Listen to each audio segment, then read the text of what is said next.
ಇನ್ನು ಉಡುಪಿ ಚಿಕ್ಕಮಗಳೂರು ಲೋಕಸಭಾ ಕ್ಷೇತ್ರದ ಕಾಂಗ್ರೆಸ್ ಜೆಡಿಎಸ್ ಮೈತ್ರಿ ಅಭ್ಯರ್ಥಿ ಪ್ರಮೋದ್ ಮಧ್ವರಾಜ್ ಕೂಡ ತಮ್ಮ ಮತದಾನ ಮಾಡಿದ್ದಾರೆ. ಆ ಸವೇರದಲ್ಲಿ ಸಂಬಂಧಪಟ್ಟಂತಹ ಮತಕೇಂದ್ರಕ್ಕೆ ಆಗಮಿಸಿ ಮತವನ್ನ ಚಲಾಯಿಸಿದ್ದಾರೆ.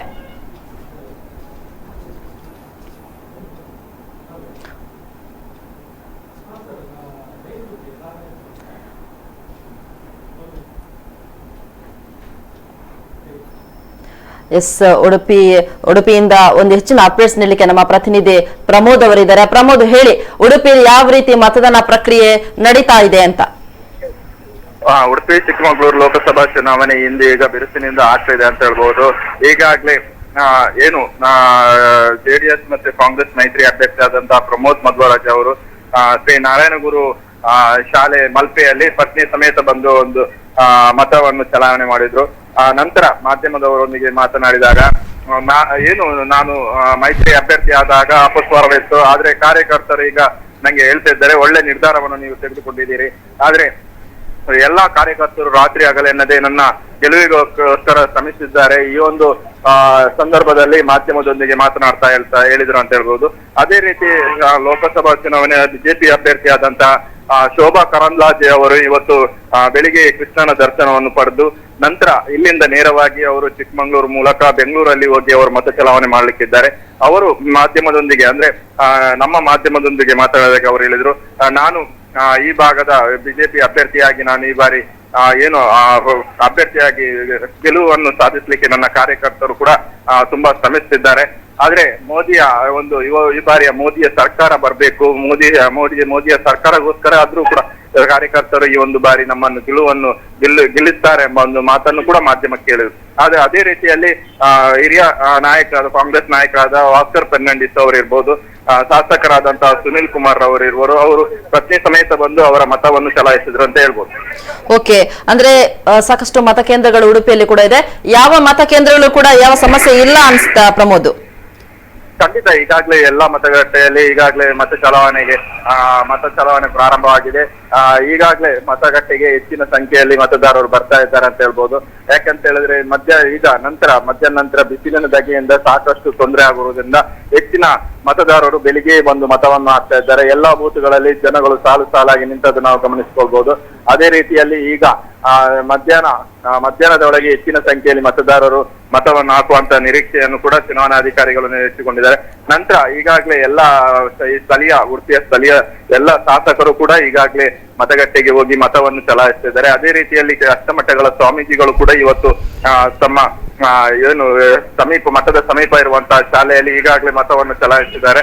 ಅದೇ ರೀತಿಯಲ್ಲಿ ಉಡುಪಿಯಲ್ಲಿ ಒಟ್ಟಾರೆಯಾಗಿ ಯಾವುದೇ ಒಂದು ಗೊಂದಲ ಇಲ್ಲದೆ ಈ ಒಂದು ಮತದಾನ ಆಗ್ತಾ ಇದೆ. ಕೆಲವೊಂದು ಕಡೆ ತಡವಾಗಿ ಮತದಾನ ಆರಂಭವಾಗಿದೆ. ಅದೇ ರೀತಿಯಲ್ಲಿ ಈಗ ಕೆಲವೊಂದು ಕಡೆಯಲ್ಲಿ ಬೆಳಕಿನ ವ್ಯವಸ್ಥೆ ಇಲ್ಲ ಅಂತ ಹೇಳಿ ಒಂದು ಕೇಳಿ ಬರ್ತಾ ಇದೆ. ಆದ್ರೆ ಸಣ್ಣ ಪುಟ್ಟ ಒಂದು ತೊಂದರೆ ಬಿಟ್ಟರೆ ಈಗ ಸರಾಸರಿಯಾಗಿ ಒಂದು ಭಾಗದಲ್ಲಿ ಮತದಾನ ಆಗ್ತಾ ಇದೆ ಅಂತ ಹೇಳ್ಬೋದು. ಓಕೆ, ಮತದಾರರ ಉತ್ಸಾಹ ಹೇಗಿದೆ ಪ್ರಮೋದ್?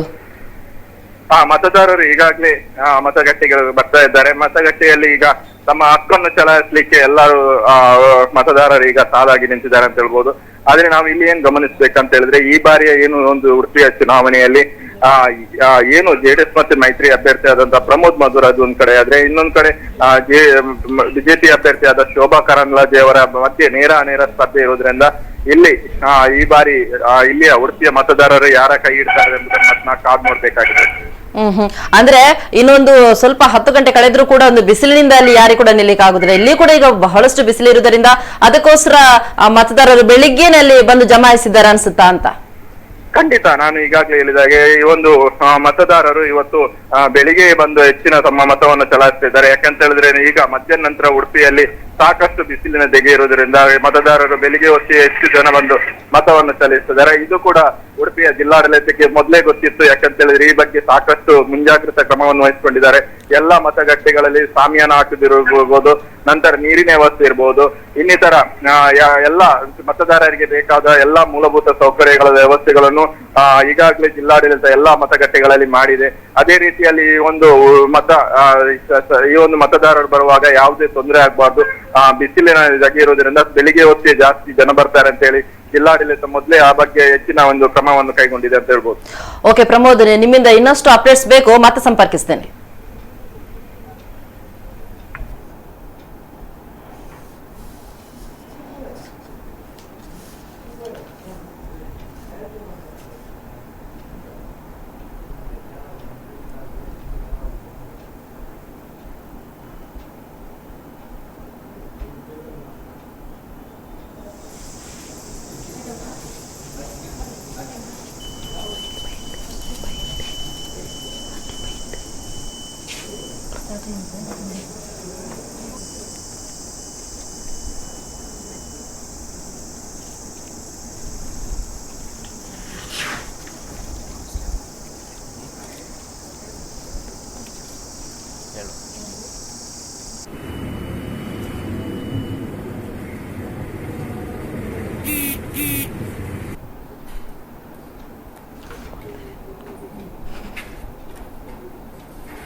Vamos,